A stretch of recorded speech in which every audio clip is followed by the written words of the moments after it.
పాకిస్తాన్పై మరి ఎన్ని ఆంక్షలు, దిగుమతుల నౌకలపై భారత్ నిషేధం, ఉత్తరాలు, పార్సల్ సేవలు నిలిపివేత, అబ్దాలీ క్షిపణుల్ని పరీక్షించిన దాయాది దేశం, సీమాంధ్ర ఉగ్రవాదాన్ని ఎగురొస్తున్న పాకిస్తాన్ను దెబ్బతీసేందుకు భారత్ మరో నిర్ణయం తీసుకుంది. పొరుగు దేశంతో వాణిజ్య సంబంధాలను పెంచుకునే దిశగా అడుగులు వేస్తుంది. పాక్ నుంచి ప్రత్యక్ష, పరోక్ష దిగుమతులపై నిషేధం విధిస్తూ విదేశీ వాణిజ్య డైరెక్టరేట్ జనరల్ కార్యాలయం ఉత్తర్వులు జారీ చేసింది. ఈ నిషేధం వెంటనే అమల్లోకి వస్తుందని పేర్కొంది. జాతీయ భద్రత, ప్రజాధనం దృష్ట్యా ఈ నిర్ణయం తీసుకున్నట్టు వెల్లడించింది. 50% రాయితీపై పశువుల దాణా కిలో 11.10కి అందజేత, రైతు సేవా కేంద్రాలు, పశు వైద్యశాలల ద్వారా పంపిణీ, 27 లక్షల మంది పశు పోషకులకు లబ్ధి. ఆస్ట్రేలియాలో అల్బనీస్కి మళ్లీ పట్టం, మరో 3 ఏళ్లు ప్రధానిగా ఆయనే. చోలిస్తాన్ ప్రాజెక్టు పాకిస్తాన్లోని సింధ్ రాష్ట్రంలో తీవ్రవాదానికి దారితీసింది. అక్కడి పంజాబ్ రాష్ట్రం సింధు జలాలను ఏకపక్షంగా తరలించుకోబోతోందని, ఇది 1991 నాటి నీటి కేటాయింపు ఒప్పందాన్ని ఉల్లంఘించిన వెంటనే సింధ్ రాష్ట్రం ఆరోపిస్తోంది. రాష్ట్రాల మధ్య తలెత్తే నీటి వివాదాలను నదీ వ్యవస్థ ప్రాధికార సంస్థ పరిష్కరించాలి. కానీ ఆ సంస్థ కూడా పక్షపాత ధోరణితో వ్యవహరిస్తుందన్న విమర్శలున్నాయి. మరోవైపు చోలిస్తాన్ ప్రాజెక్టు సింధు డెల్టాలో తాగునీటి ప్రవాహాన్ని కబళిస్తుందని పర్యావరణవేత్తలు హెచ్చరిస్తున్నారు. దీనివల్ల జలాల లవణీయత పెరుగుతుందని, సింధు ప్రాంతం ఎడారీకరణ జరిగి జీవవైవిధ్యం దెబ్బతింటుందని, నదీ జలాల్లో వ్యవహరించే డాల్ఫిన్లు అంతరించిపోయే ముప్పు ఉంటుందని నిపుణులు వాదిస్తున్నారు. చోలిస్తాన్ ప్రాజెక్టు సింధు ప్రాంత మహిళలపై ఎలాంటి దుష్ప్రభావం చూపుతుందన్న విషయంపై చర్చించడానికి కరాచీలోని కితాబ్ ఘర్లో ఔరత్ మంచ్, ఉమెన్ డెమోక్రటిక్ సంస్థలు ఇటీవల సమావేశం నిర్వహించాయి.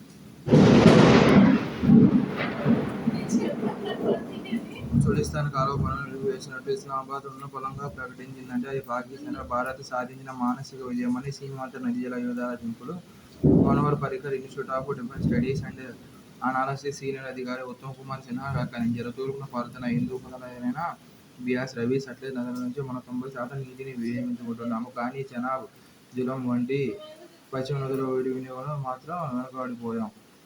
చేపలు నచ్చవా? సీ ఫుడ్లో ప్రోటీన్, ఒమేగా-3 ఫ్యాటీ యాసిడ్లతో పాటు విటమిన్లు మనకు ఆరోగ్యాన్ని ఎంతో మేలు చేస్తాయి. అయితే వివిధ దేశాల్లో చేపల సముద్ర ఆహార తలసరి వినియోగంలో చాలా వ్యత్యాసాలు ఉన్నాయి. ఇండియాకు సుదీర్ఘమైన సముద్ర తీరం ఉన్నప్పటికీ సీ ఫుడ్ను తీసుకోవడం తక్కువగానే ఉంది. 2022లో ఆయా ప్రదేశాల్లో చేపల సముద్ర ఆహార తలసరి వినియోగం: ఐస్లాండ్ 85.4 కేజీలు, మాల్దీవులు 80.03, దక్షిణ కొరియా 55.7, ఇండియా 8.81. 2026 జనవరి 3, 4, 5 తేదీల్లో ఆంధ్ర జనవరిలో తెలుగు మాసాలు ప్రచార పత్రికలను విడుదల చేసిన కేంద్ర మంత్రి సంస్థానం. 3 ఏళ్లలో అమరావతి నిర్మాణాలు పూర్తి చేయాలి. మంత్రులు, కూటమి ప్రతినిధులతో చంద్రబాబు టెలికాన్ఫరెన్స్. ప్రజల భాగస్వామ్యంతో సభ విజయవంతమైందన్న సీఎం. మోదీ ప్రసంగం భవిష్యత్తు రాజధానిని ఆవిష్కరించిందని వ్యాఖ్య. ల్యాండింగ్ వాలుగా కాదు, నిటారుగా ఎయిర్ క్రాఫ్ట్లకు హైబ్రిడ్ రాకెట్ మోటార్లు వినియోగిస్తే సాధ్యం. పరిశోధనలో నిరూపిన ఐఐటీ మద్రాసులోని ఎయిర్ క్రాఫ్ట్లో నిటారుగా కిందికి ల్యాండ్ అవ్వడం ఎప్పుడైనా ఊహించారా? పొడవైన రన్వే లేకుండా నిటారుగా గాల్లోకి ఎగిరితే ఎంత అద్భుతంగా ఉంటుందో కదా. భవిష్యత్తులో ఇది జరిగే అవకాశం ఉంది. ఎయిర్ క్రాఫ్ట్లే కాదు, ఇలా గాల్లోకి ఎగరగలిగే ఏ వాహనమైనా వర్టికల్గా ఎగరగలిగే స్వదేశీ సాంకేతికత సాధించారు ఐఐటీ మద్రాసు నిపుణులు.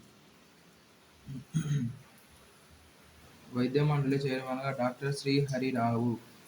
రబాడా డోపింగ్: దక్షిణాఫ్రికా స్టార్ పేసర్ కాగిసో రబాడా డోపింగ్లో దొరికిపోయాడు. తాత్కాలికంగా నిషేధించింది. క్రికెట్: దక్షిణాఫ్రికా అతడిపై తాత్కాలిక నిషేధం విధించింది. ఏంజల్ ట్యాక్స్ రద్దు, ఇన్ని ప్రయోజనాలు. 502,2016లో దేశీయంగా నమోదైన అంకుర సంస్థలు 1,57,000 ప్రస్తుతం దివ్యగిన సైన్య అంకురాలు. సింగపూర్లో తిరుగులేని పీఏపీ. మరోసారి ప్రధానిగా వాంగ్. సిటీ స్టేట్ పిలిచే నగరం సింగపూర్లో అధికార పీపుల్స్ యాక్షన్ పార్టీ మరోసారి తిరుగులేని విజయం సాధించింది. 112 ఏళ్ల భారతీయ సినిమాకు వేవ్స్లో సాంకేతిక నీరాజనం. యువతకు రామోజీ వీఎఫ్ఎక్స్ పాఠాలు. 6న రాష్ట్ర బీచ్ గేమ్స్ జట్ల ఎంపికలు. క్రియేటివ్ ల్యాండ్ ఆసియాతో పర్యాటక శాఖ ఒప్పందం. క్రియేటివ్ ల్యాండ్ ఆసియా ప్రతినిధులతో ఒప్పందం కుదుర్చుకోనున్న పర్యాటక అభివృద్ధి సంస్థ ఎండీ అమ్రపాలి. అంగోలా అధ్యక్షుడు లారెన్సాతో కరచాలనం చేస్తున్న ప్రధాని నరేంద్ర మోదీ. ఉగ్రవాదులనే కాదు, వంత పాడే వాళ్లను వదలం, అంగోలా అధ్యక్షుడితో మోదీ. ఐఫోన్ భారత్లో తయారీ, అమెరికాలో అమ్మాలి. మెజారిటీ ఫోన్ల తయారీ ఇక మన దేశంలోనే వెల్లడించిన యాపిల్ సీఈవో టిమ్ కుక్. 2026 నాటికి అగ్రరాజ్యానికి 6 కోట్ల యూనిట్లు. భారత్లో ఐఫోన్ల తయారీ సామర్థ్యం పెంపు, చైనాపై ఆధారపడటం తగ్గించేందుకే నిర్ణయం. టాటా కొత్త ప్లాంట్లో ప్రారంభమైన ఉత్పత్తి కొద్ది రోజుల్లో. ఫాక్స్కాన్ నూతన ప్లాంట్లోనూ. సైబర్ క్యాండియా నెట్ వైద్యం. వైద్యుడు వద్దు, నెట్టే ముద్దు. సమస్య గోరంతా, నెట్ చూపేదే కొండంత. ఆన్లైన్లో వెతకడం, ఆందోళన పడడం. పిల్లలు, యువతలోనే ఎక్కువ విజ్ఞానమే ప్రధానం. రాజధాని నిర్మాణానికి అర్జెంటుగా ఇంకో 47,000 కోట్లు కావాలట. మరో 44,000 ఎకరాలు సమీకరించాలట. అప్పుడు గానీ ఈ వ్యవహారం ఓ కొలిక్కి రాదట. పనుల ప్రారంభం నాటికి రాష్ట్ర వ్యవసాయ రంగం వెన్నువిరిగింది. ఆ పనులన్నీ కొలిక్కి వస్తే ఇంకెన్ని దారుణాలు చూడాలో. గిట్టుబాటు ధర లేకపోవడం ఒక్కటే కాదు, రైతు కుటుంబాల మీద ఏడాది పొడవునా పిడుగులే కురుస్తున్నాయి. దిగుమతులు బంద్, పోస్టల్ సేవలు కూడా. పాక్కు మరిన్ని షాకులు. దాయాది నౌకలకు నో ఎంట్రీ. ఐఎంఎఫ్ రుణాన్ని అడ్డుకుంటోంది. భారత్ చర్యలపై పాక్ ఆక్రోశం. అరేబియా సముద్రంలో నేవీ వార్ డ్రిల్స్. మోదీతో నేవీ చీఫ్ కీలక భేటీ. అంగోలా సైనిక దళాల ఆధునీకరణకు 1691 కోట్ల రుణం.